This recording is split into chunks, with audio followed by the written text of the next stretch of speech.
श्री गणेशाय नमः. श्री स्वामी समर्थ. सुप्रभातम. नमस्कार. सिया ऑफिशियलवर आपले सुस्वागतम. योगेशं सच्चिदानंदं वासुदेवं व्रजप्रियं धर्मसंस्थापकं वीरं कृष्णं वंदे जगद्गुरुं. आज आपण महाभारतातल्या पहिल्या खंडातल्या आदिपर्वातले शांतनोपाख्यान पर्व पुढे वाचूया.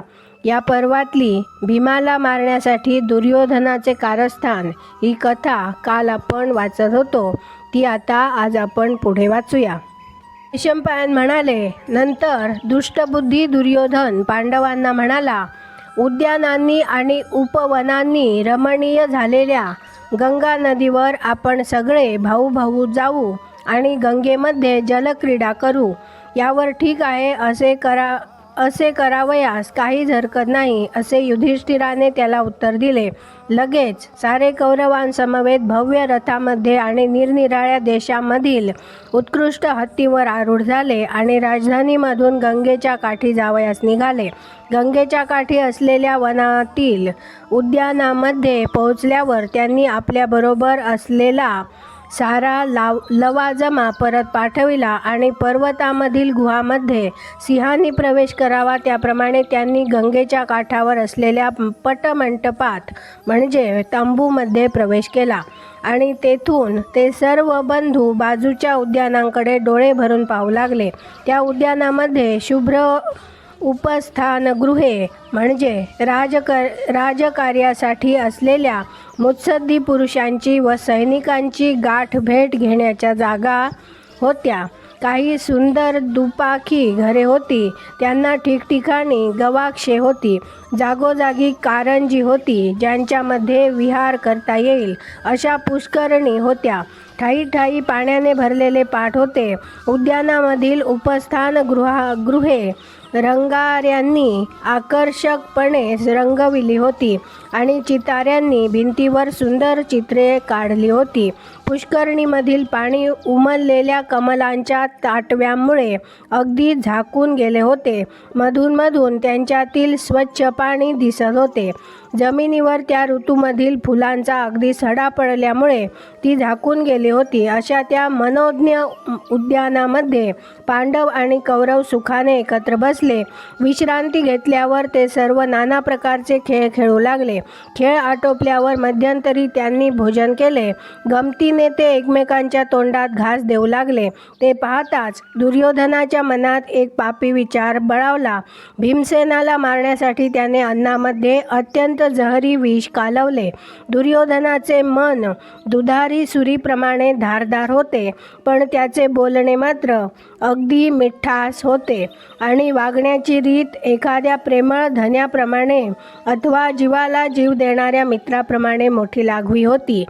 असा तो नाटकी दुर्योधन स्वतः भीमाच्या तोंडामध्ये घास घालू लागला.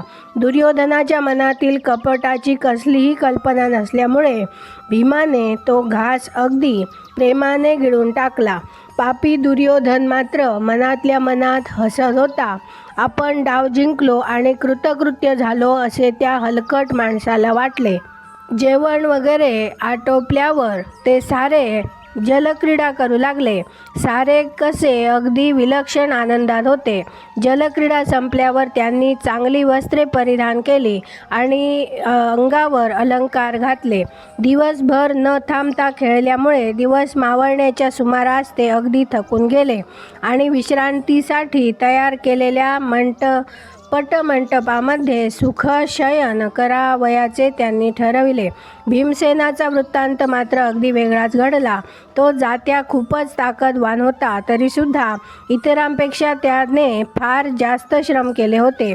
पाण्यामध्ये क्रीडा करणाऱ्या राजकुमारांना त्याने आपल्या पाठीवरून काठावर आणले.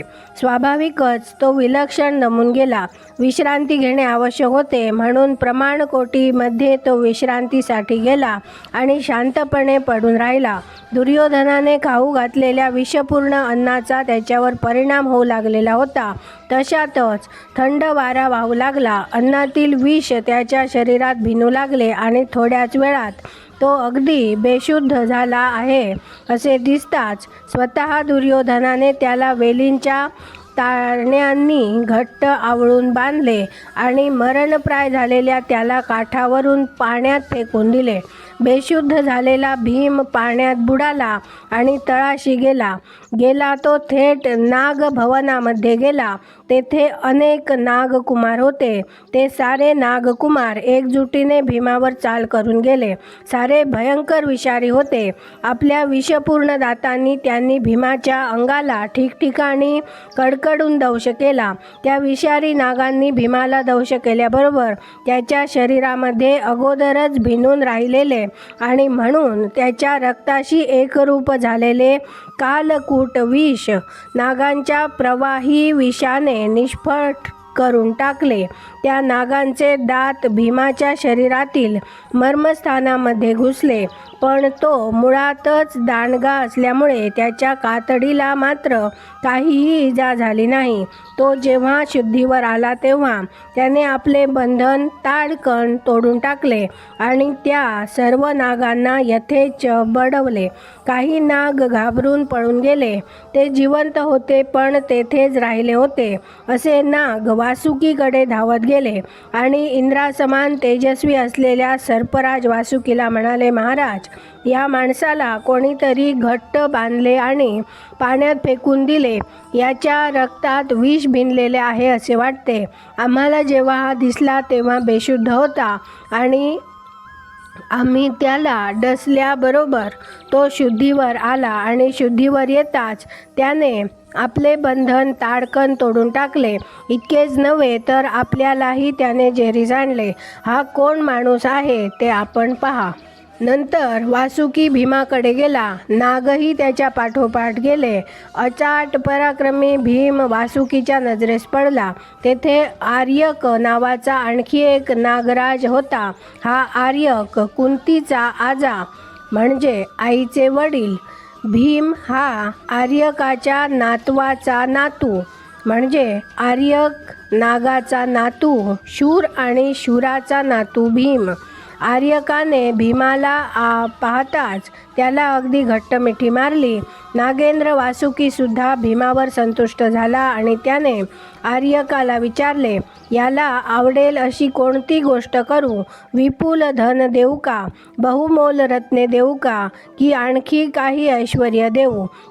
असे त्याने नागराज आर्यकाला विचारले. वासुकीने असे विचारल्यावर नागराज आर्यक त्याला उलट म्हणाला, नागेंद्रा, तू या भीमावर संतुष्ट आहेस हे दिसतच आहे, पण विपुल धनाची याला जरूरच काय? तू याच्यावर संतुष्ट झाला असल्यामुळे ज्याच्यामध्ये 1000 हत्तींचे बळ सामावलेले आहे असे अमृताचे कुंड याला प्यावयास दे. हा कुमार जितके अमृत प्राशन करील तितके अमृत याला दे. यावर नागराज वासुकीने होकार दिला. नंतर नागांनी स्वस्तिवाचक मंत्र म्हटले. भीम शुचिरभूत झाला, पूर्वेकडे तोंड करून बसला आणि नागांनी दिलेले अमृत पिऊ लागला. अमृताचे एक सबंध कुंड त्याने एका घोटातच रिकामे केले आणि अशी चांगली 8 कुंडे त्याने रिकामी केली. नंतर नागांनी त्याच्यासाठी चौपाईवर तयार केलेल्या दिव्य शेजेवर तो शत्रुघ्न भीमसेन सुखाने झोपला. आज आपण इथे थांबूया. माझ्या सिया ऑफिशियलला सबस्क्राईब केले नसेल तर कृपया आत्ताच सबस्क्राईब करा आणि दररोज महाभारत कथा ऐकण्याचा आनंद अवश्य घ्या. बाजूच्या बेलवर क्लिक करून लाईक करायला विसरू नका. शेअर करा, कमेंट करा आणि राधे राधे लिहायला विसरू नका. धन्यवाद. जय श्री कृष्ण.